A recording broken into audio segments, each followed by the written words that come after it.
Hello, my friends. It's day 30 of our reading challenge, only 10 days left. We're getting close to the end of the story. Today we're in Matthew chapter 26, verses 36 through 56. We're now in the garden. They've left the upper room, supper is over. They've made their way out to the garden to spend some time in prayer.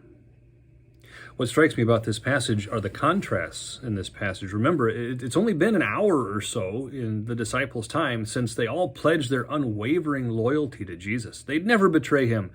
They have swords. They'll fight to the death to defend him with everything that they've got. And then they get to the garden and they can't even stay awake. Their eyes were heavy.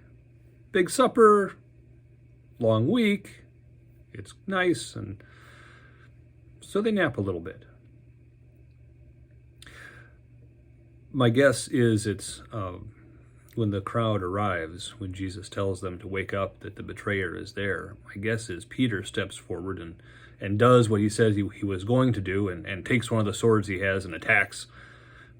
He attacks the high priest's servant, probably someone who wasn't actually armed, and just hits a glancing blow off of his ear.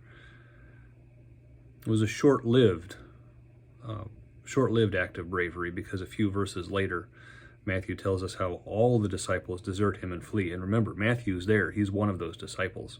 They all run off. The words that they spoke a few hours earlier and their actions there in the garden are a stark contrast. They aren't able to follow through with what they said they were going to do. And then there's Jesus.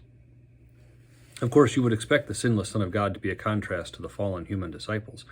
Jesus prays fervently. And when the mob comes and he's faced with a well-armed crowd, he doesn't cower, he doesn't back down, he doesn't hedge, he confronts them. Not violently, but he stands before them and speaks to their crowd. He speaks to their own cowardice, their own misguided intentions.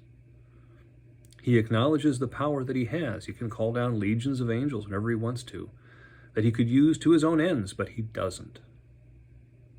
He is faithful and fearless, even in the face of overwhelming danger, even in the face of an overwhelmingly hostile crowd.